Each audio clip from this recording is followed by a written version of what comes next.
1991년 10월 냉전이 막 끝난 직후 미국과 소련이 공동으로 주도한 마드리드 회담이 열립니다. 이 회의는 이스라엘과 아랍 국가들이 처음으로 공식 협상 테이블에 앉은 순간이었고 레바논도 이 자리에 포함되어 있었습니다. 여기서 중요한 건 단순히 많았다는 사실이 아니라 전쟁만 하던 관계가 협상이라는 제도적 틀로 들어왔다는 점입니다. 중동 정치에서 이 순간은 질서 전환의 출발점이었습니다. 그런데 이 흐름은 정착되지 못했습니다. 그리고 30년이 훌쩍 지난 2026년 4월 14일 워싱턴에서 레바논과 이스라엘이 다시 마주 앉았습니다. 겉으로 보면 과거의 연장선처럼 보이지만 실제로는 훨씬 더 복잡한 구조 위에서 이루어진 만남입니다. 왜냐하면 2026년 레바논 전쟁은 단순한 국가 간 전쟁이 아니기 때문입니다. 여기서 가장 먼저 던져야 할 질문은 누가 실제로 싸우고 있는가입니다. 많은 사람들이 두 국가 간 충돌로 이해하지만 현실은 레바논 정규군이 아니라 헤즈볼라가 이스라엘과 대립하고 있습니다. 이 지점에서 정치학의 핵심 개념이 등장합니다. 바로 비국가 행위자입니다. 국가가 아닌데도 군사력과 정치적 영향력을 동시에 가진 조직을 의미합니다. 헤즈볼라는 단순한 무장 조직이 아닙니다. 군사 조직이면서 동시에 정치 세력이고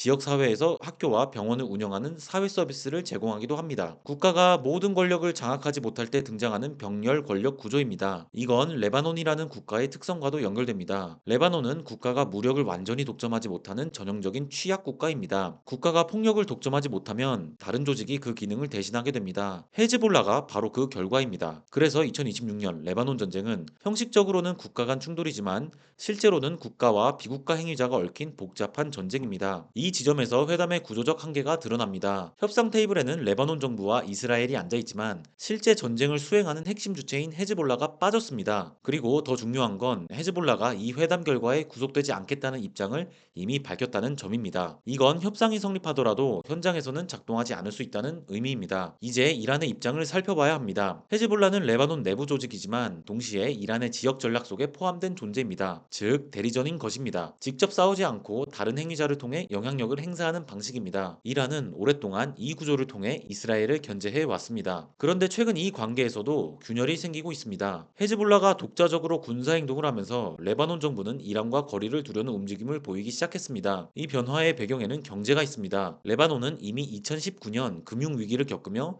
경제가 붕괴 직전까지 갔고 여기에 전쟁 피해까지 겹치면서 생존 자체가 위협받고 있습니다. 이런 상황에서 외부 자금은 선택이 아니라 필수 조건이 됩니다. 서방의 조건은 명확합니다. 재건 자금을 제공할 테니 헤즈볼라를 통제하라는 것입니다. 이제 왜 이번 회담이 워싱턴에서 열렸는지도 이해할 수 있습니다. 단순한 장소의 문제가 아니라 미국이 중재자이자 보증자로 등장했다는 의미입니다. 신뢰가 부족한 당사자들 사이에서는 제3자의 보증이 필요합니다. 미국은 협상의 틀을 자신이 관리하겠다는 의지를 분명히 했습니다. 동시에 이란을 겨냥한 전략이기도 합니다. 이란은 레바논 전선을 미국 이란 전쟁 협상 틀 안에 넣으려고 하고 있고 미국은 이를 분리하려고 합니다. 어떤 주제를 협상 테이블에 올릴지 결정하는 것 자체가 권력입니다. 이걸 의제 설정 권력이라고 합니다. 또한 레바논 및 이스라엘 입장에서도 완전히 다른 현실이 충돌합니다. 레바논은 이스라엘의 폭격을 먼저 멈추라고 요구합니다. 생존이 걸려있기 때문입니다. 반면 이스라엘은 헤즈볼라의 무장해제가 먼저라고 주장합니다. 자국 주민의 안전이 걸려있기 때문입니다. 이건 서로의 안전을 위한 행동이 오히려 상대방에게 위협이 되는 전형적인 안보 딜레마 상황입니다. 미국은 여기서 더 나아갑니다. 단순한 휴전이 아니라 장기적으로 헤즈볼라의 영향력을 약화시키는 방향을 목표로 합니다. 이건 단기 충돌 관리가 아닌 지역 권력 구조를 바꾸려는 전략입니다. 하지만 결국 현실적인 문제로 돌아오게 됩니다. 합의가 만들어진다고 해서 그것이 실제로 작동하는 것은 아닙니다. 레바논 정부는 헤즈볼라를 통제할 능력이 부족합니다. 이 상황에서 합의가 깨지면 이스라엘은 다시 무력 행동을 정당화할 수 있습니다. 그럼에도 이번 상황에는 새로운 변수가 하나 있습니다. 바로 시리아입니다. 그동안 헤즈볼라는 이란의 지원을 직접 받는 게 아니라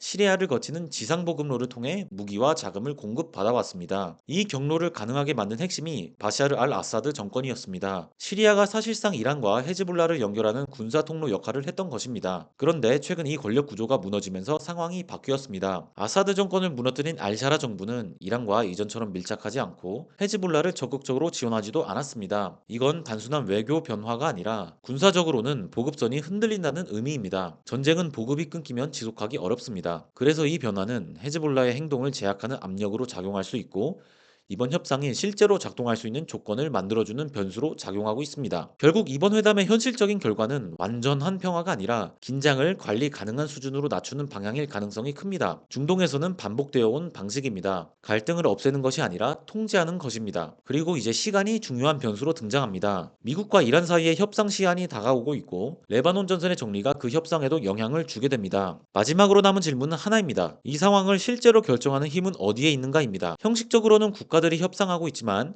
실제로는 현장에서 무력을 가진 조직과 그 뒤를 지탱하는 외부 세력이 더 큰 영향을 미치고 있습니다. 합의는 나올 수 있지만 진짜 중요한 건 문서가 아니라 현실입니다. 그 합의가 레바논 남부에서 실제로 작동하느냐가 핵심입니다.